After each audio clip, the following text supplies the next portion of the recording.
I'm Isabelle Moultray, and this is my story. I love watching the national team midfielders.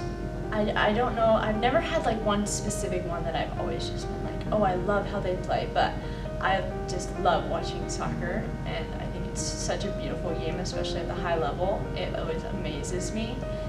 I'd say maybe Tobin Heath at times. She's so creative and so confident, and I love that. And the game's full of mistakes, which it's hard. Sometimes you forget that.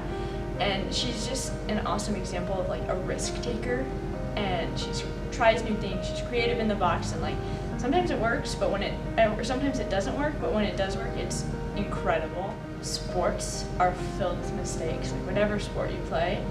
And so you kind of have to have like short-term memory when you're playing. You don't want to dwell on it, because if you're thinking about the shot you missed, like you're gonna miss opportunities moving forward.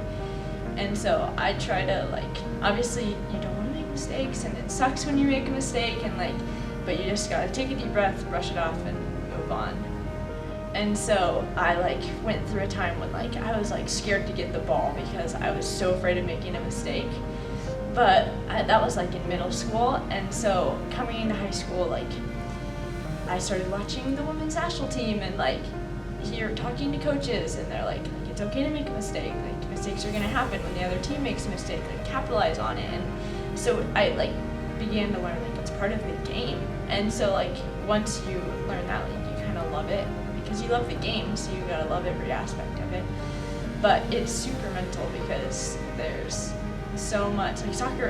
A coach once told me and I've always remembered this, but he said soccer's a game of just a bunch of mistakes back and forth. Both teams are just capitalizing on little things and exposing weaknesses until someone scores a goal.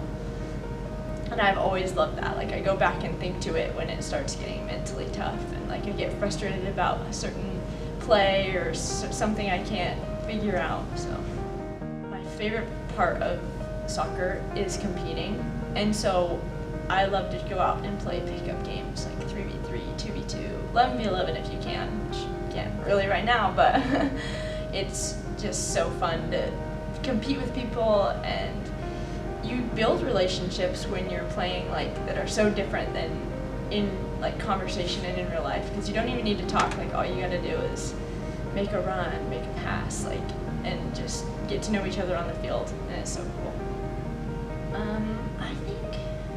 I don't know if I had a specific defining moment that I can think of, because for a lot of my life I wasn't sure if I wanted to play, and I would doubt it a lot.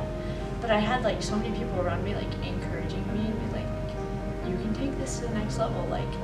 You have the skill, you have the I don't know if I had the passion at that time, so that's why I didn't know. So I think when I found passion is when I was yeah, let's do this. And so that was probably when I started playing high school soccer, I'd say, because you got the playoffs and the team aspect and the school camaraderie, and it was wow, I love this. So I do have a defining moment apparently.